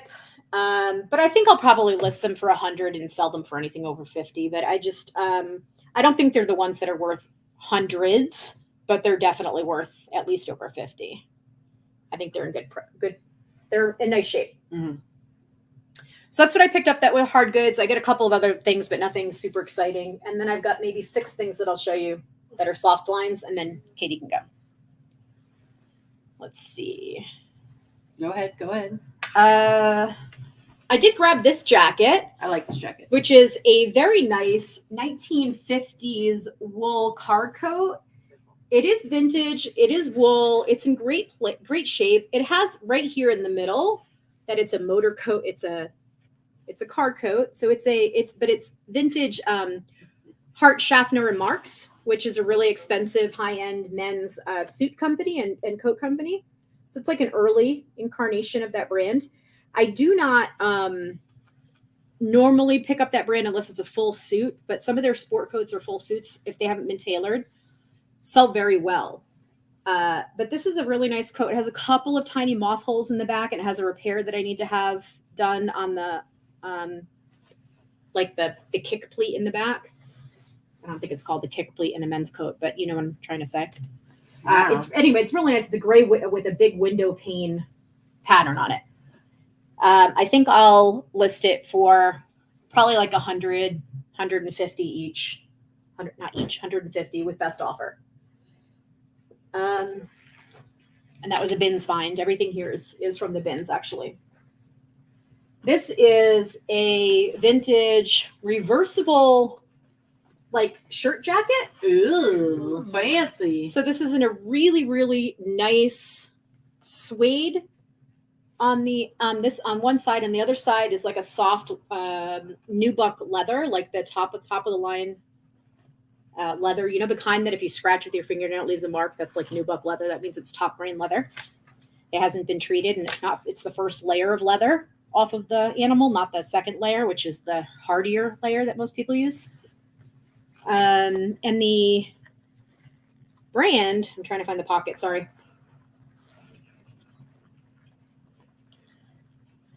I think I paid like $3 for this based on weight. I think I can get like $175 to $200 for it. The brand is Jose Luis, which I had never heard of before. It's men's. There's nothing wrong with it. It's in fantastic shape. This is the brand. Jose Luis. There's not a whole heck of a lot by this brand, but what there is has some pretty high sell-through and high pricing. It feels nice. It feels really expensive. Ooh, it's very luxurious. It's really high end. It had a couple of splatters of white paint on it, like somebody flicked white paint on it, and I was able to use a suede brush and get it right off, and it's like in perfect condition. So I think I'll list that one pretty high. This is just a vintage 1960s psychedelic. It's super tiny psychedelic skirt with this great pattern. Really? What I find strange is that they made it on the reverse. This is the fabric. This is the bright fabric. And they did a reverse print like you do on Hawaiian dresses and Hawaiian shirts, which I've never seen on women's clothing. Interesting. Why would you not use the really bright, fantastic side of the skirt? That's weird to me. But again, bins, probably 40 or 50 bucks. It's smaller. Let's see. This is a vintage Givenchy. 80s Da Vinci. Let's see. Where's my label here? Similar to Versace. Made in Paris, 80s. This is just a nightgown. Nothing special. It's just pink, cute little baby doll nightgown in kind of a checkerboard pattern. And this will probably sell for about $75. These I found, but I'm giving them to Katy, but I'm still taking credit because I'm nice. I'm that nice person. You know, she says because I'm nice, but I think all of you can witness how often this She gives one me over stuff. here. No, well, not only do I give you stuff, but also how often I'm building boxes for you and packaging things. I know. There's a reason I only sell t-shirts and sweatshirts because I like putting things in bags, but I can't get away from having to do shipping because she likes to buy huge pieces of crap. So sometimes she's got to give me some t-shirts, and not just because she's nice, but because the bitch owes me. But I can still keep them. I can still keep them. No, never mind.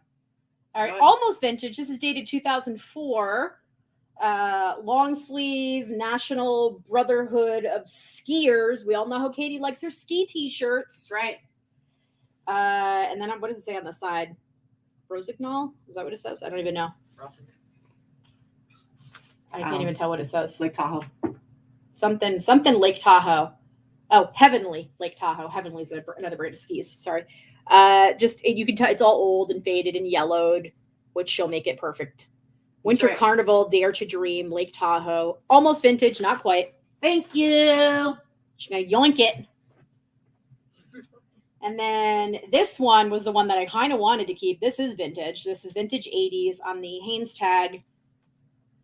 Hanes Beefy Tee, extra large no less, which is big.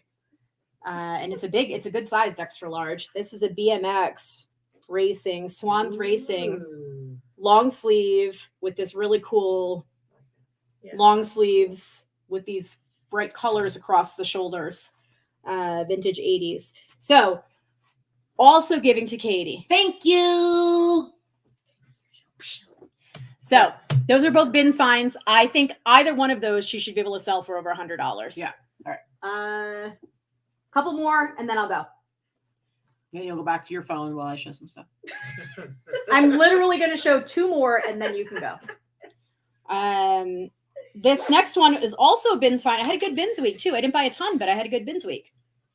So when I go to the bins gale, I spend 2 hours. Corey and I go together. We go there at open and we're in there at 8 and we leave by 10:30. So like 2.5 hours and a full cart in about $50 once a week or once every 2 weeks. So this is a vintage 1980s made in Australia Coogee sweater. This is one of the other Coogee. Well, it's not a sweater. It's a sweater. It's still the mercerized cotton, the 3D cotton. It's a button-up sweater shirt is what it is. It buttons all the way down, and it's in the bright rainbow colors. But it is missing all of the buttons, which doesn't matter, which is actually better to be missing all of them than just 2, because they're just going to replace every button.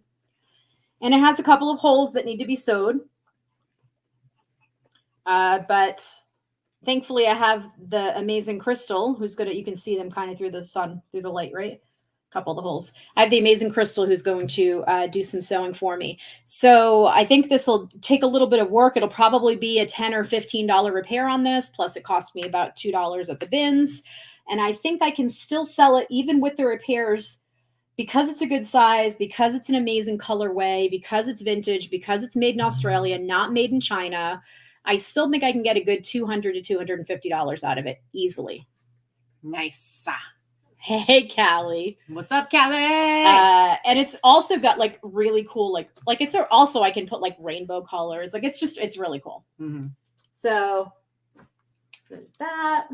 Callie, can't wait to see you in Vegas in a little over a week. We're going to hang out in Vegas and it's going to be awesome. You good? You good now? Yeah. Yeah. There you go. And Patty, I do the same thing. So Patty, we go and we don't, we're not the first people to dive in. I don't wait in line and I don't deal with the vultures.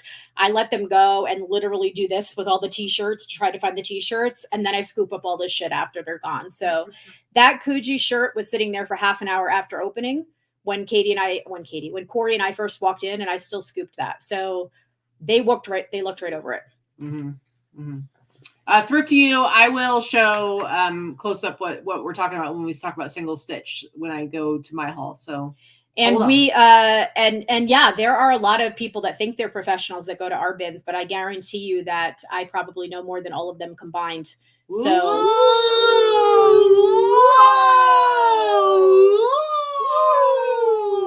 I can let them all go after and beat each other up for their wrap tees and the band tees and all the stuff that they think are the super hot items that Katy sells and buys, and that's totally fine. I will get the leftovers that they leave behind, and I'm okay with getting the leftovers because I still scoop up tons and tons and tons of stuff that I paid $2 for that sell for $150 to $200 that they don't even think are worth anything. So I'm totally okay with that. You done? Yeah. Totally okay with that. I'm totally okay with not fighting the bros. Like my kid's older than them, and I know more than they do, so I don't care. Another thing I picked up these Armani Exchange jeans, which are men's. They're a good button fly, oversized, slouchy, with a bleach front, with the holes. They're actually in nice shape, and I think these will sell pretty well too. I didn't even look up the style name or anything like that. But paid a couple of bucks for them. I believe that's called house painter style. Yeah.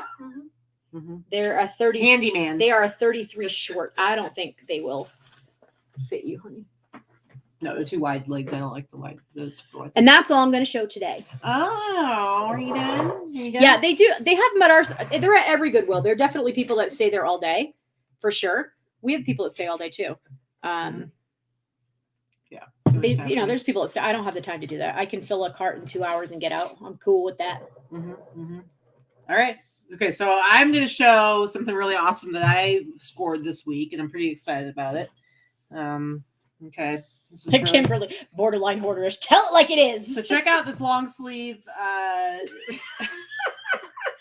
This long sleeve t-shirt, racing t-shirt I got.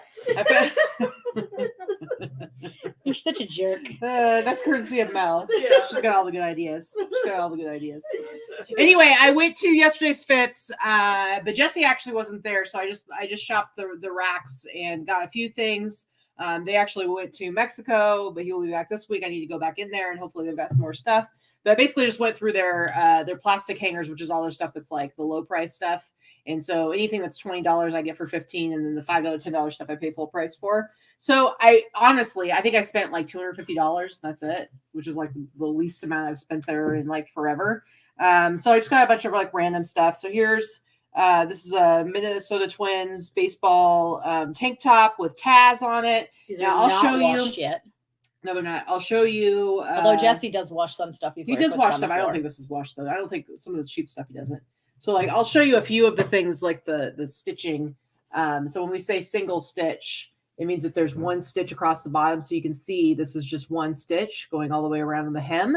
Okay, so that would be single stitch. And I'll show you a few things here. Yeah, this is definitely all like super stained stuff. But here, I really like this shirt. It's Wolfgang Amadeus Mozart. Amadeus. Anyways, just kind of like a caricature cartoon. It's stained, but I will bleach this and hopefully be able to get those yellow stains out completely. He kind of looks like Amadeus does Gorbachev right now because he's got that stain right on his forehead. Yep. So this is on a Safi tag, made in the USA. So this is a 90s one, but actually this is one you'll see, and this happens in the 80s too. So people will tell you, you'll hear people say, they oversimplify it and they say single stitch vintage, double stitch not vintage. And that is not always the case. Single stitch is an indicator, a really good indicator that something is most likely vintage. But however, there are sometimes things that are newer than vintage that are single stitch. But generally single stitch is going to tell you that's vintage.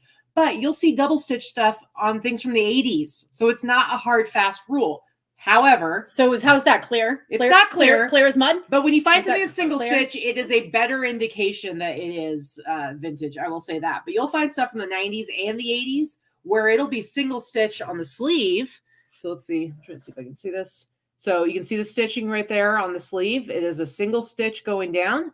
but then it's a double stitch on the bottom. Like you'll see band tees from the 80s, like a Metallica t-shirt from the 80s or something like that, where it'll still be double stitch on the bottom, but single stitch on the sleeves. So here is the bottom. So you can see it's a double stitch. See, there's 2 stitches there. This is the hem. This is clear. So let me try to get it in there to get it to focus. Come on, man. There we go. See how it's 2 stitches? You can see 2 stitches going across there. So that's double stitch. You need a manicure. I don't need your hands got real close there. You got some cuticle. I don't need your judgments right now. Roots. I have a hair appointment on Thursday. Oh. I like our Maury Povich audience. Single stitch. See the single stitch. I think it's a Jerry Springer audience, actually. Yeah, they do have Maury Povich too. But I don't know what this shirt is right here. This one's real soft, though. This is on an 80s t-shirt. It's real soft. Needs to be bleached, but all it says is boogie down, guys. Just boogie down. Now this one is single. This one's single stitch on the bottom and on the sleeves. Okay, so you can see single stitch. All right. Okay. So there you go. But yeah, you'll see double stitch on 70s t-shirts. So I'm getting my roots done Thursday. Listen. Are you still thinking about that? Oh, I got you good. I got her good, guys. It's burning inside her. She's got to. That's right. I've got to address that. Unless you're doing a paternity test, it's not Maury. You're right, Melissa. All right. Next up, I've got this San Antonio Riders. Not Raiders. No. San Antonio Riders t-shirt, and it's one of those really thick shirts that's got the roll sleeves. So it's got like the double. Oh, see, some people are saying that's from the New York Boogie Down Bronx. Oh, cool. Hey, I didn't know that. I'll take it. Maybe. Anyway, so it's got the roll sleeves on it, but the San Antonio Riders are a football team, but they're specifically from the WLAF, which is the World League of American Football, which was around, I think, from like the late 80s into the 2000s. But this particular team was only around in 1991 and 92. And the WLAF, which was then at some point renamed the NFL Europe, it was kind of like a spring league or like a training league. And it was kind of, they were hoping to take the NFL. Like, look at you with your sportsing knowledge. It's called Rando. It's called knowledge. Mother effing Google. And so anyway, it's called the Google machine. It's called the Google machine. Anyway, it was kind of like it was they were wanting to take the NFL international, and it was a way for them to, and kind of like a training league to bring people into the NFL. So there were some European teams, but there were also like I think 6 different American teams. And so San Antonio Riders was one of them, but they were only around 1991, 92. So that really narrows down exactly. That narrows down exactly when the shirt is from, because this team was 91 or 92 for 2 years. For 2 years, my friends. But see, here we go. First of all, this one doesn't have a single stitch because it's like that weird roll sleeve, which is a 90s thing. But it's double stitch on the bottom. And then again, you can get t-shirts from the 90s all the way up to the late 90s that are single stitch top and bottom. So it's not going to tell you as much as people like to think it does. All right, really, really, really cute. Peanuts. Woodstock Peanuts t-shirt. Finding just Woodstock without Snoopy is not very common. I can't. It's like I'm trying to straighten it out there. But look at the little campfire, and in the back there's Woodstock with his wiener going camping. That was not. Whoa! Inappropriate. Whoa! The live studio audience definitely brings out the sassy in Katy. It's like it feeds. She's got to play to the audience. It feeds me. On the changes tag, which I've heard before that a lot of the stuff that was in like Hot Topic back in the 90s was on changes tags. So changes. No. Oh, it's only okay when she sings. If I sing, it's never okay. All right. Look at this super gay sweatshirt, guys. Look how cute it is. Super gay. Super gay. But look how cute it is. It's a little tiny. Cute. It doesn't have any tag on it. So this is something. That's very vintage 80s, though. Yeah. So this doesn't have a tag on it. But this is where, when you've been doing this long enough, you can kind of tell by the construction of the material. You can tell by the construction. You can tell by the way that the sweatshirt looks on the inside. Yeah. So super cute. Nothing on the back, but it just looks nice. I'll probably bleach this to brighten it up a little bit, the white. But just a cool Reading Rainbow, Sandy This says. I paid I think I paid at the most I paid 15 because pretty much everything I got this week was 15, 10, 5. So Lori said I had that 70s Kmart, late 70s. It's nice. quite probable. Nice. 49ers sweatshirt, 49ers territory. This I paid $15 for. This is looks 80s. This does have a date on Michelle it. said she had the rainbow sweatshirt in middle school. 1990. So I'll probably try to price this at $69.99.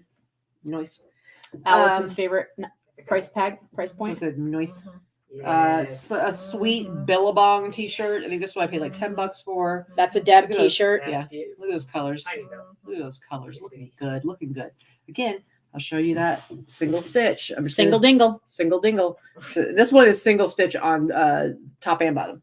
So sleeves and hem. Sleeves and hem. Now I got a dead stock 1989 Super Bowl 23. So much 1989. So much sportsing. Look at this shirt. Look at it. It's nice. It's dead stock. You can see because I say dead stock because it's got the tag still. It's got the sticker still on it. Officially licensed product. It's on this weird "My shirt is made in the USA" tag, but it's in fantastic condition because obviously it's dead stock. And again, I think I paid 15 for this one, but just a cool Super Bowl t-shirt. History, man, history. I never met a beer I didn't drink. Okay. Okay, You like Family that? Guy, calm it We down. You like that? We love it. You're gonna wear that on the red carpet? Yeah, I am going to wear this on the red carpet. This is from the, I believe, 80s. This looks like an 80s shirt. Doesn't have a tag in it. But again, I don't really care. It doesn't matter to me if something doesn't have a tag in it because it's usually pretty easy to be able to tell the dates on it. I would say this is like late 80s. The style, the construction of it. And I really don't think it in any way impacts the value. Collar. The value of a shirt like this to not have a tag in it, it really doesn't matter. People that want a shirt like this, That's still like a $50 or $60 shirt Yeah. easily. So anyway, just silly shirt. Someone asked, what platforms do we sell on? I sell on eBay, Etsy, Poshmark, Thrilling, and where else? Macari. Where else? eBay, Etsy, Poshmark, Thrilling, and Macari. I think that might be it. Yeah, I'm just kind of going through here. Some of these are just not. And really she worth- sells on eBay, Etsy, Grailed, and Thrilling. Yeah, Instagram. Yeah. All right, this one I just kind of got this because it was so cheap and it was dead stock, new with tags.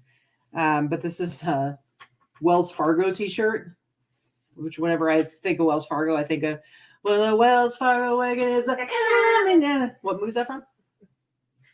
Music Man.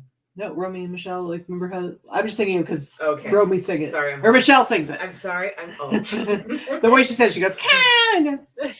Thrilling is a vintage clothing and accessories website. It's an independent website with curated vintage sellers only. Mhm. You have to apply to be a seller on there. It's called shopthrilling.com if you Mhm. want to go check it out. Mhm. All right, last thing. I'm just gonna wrap it up here. Last thing. I love this shirt. I love travel t-shirts and sweatshirts, depending on the design and how they look. I actually think that they're really cool, and I love this kind of salmon color that this one is. But this is a California, San Francisco sweatshirt. This is definitely 80s. You can see this is like an 80s Hanes tag. Sometimes you'll see this particular Hanes tag on early 90s.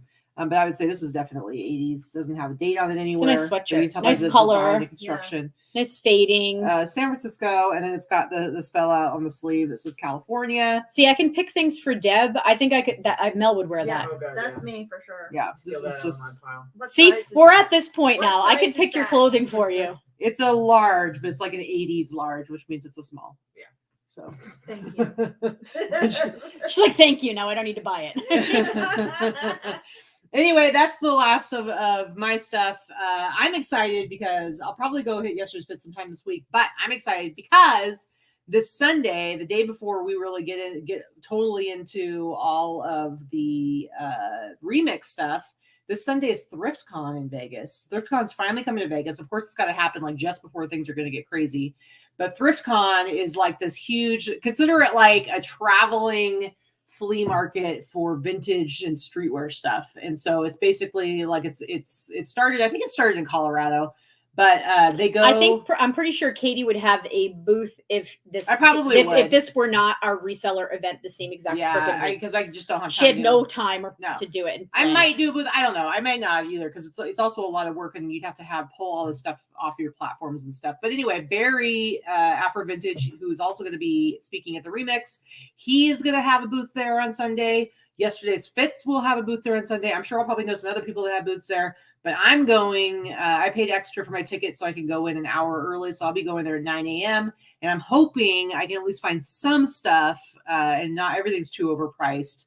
Because a lot of these people that do this don't do it to sell online. They just like to buy and flip fast. Some people, so we'll see. We'll see. I mean, I know I'm not going to be looking for super hype stuff, but people are probably going to price up way too much. I'm hoping I can get those kind of weird mids that I always like that aren't going to be...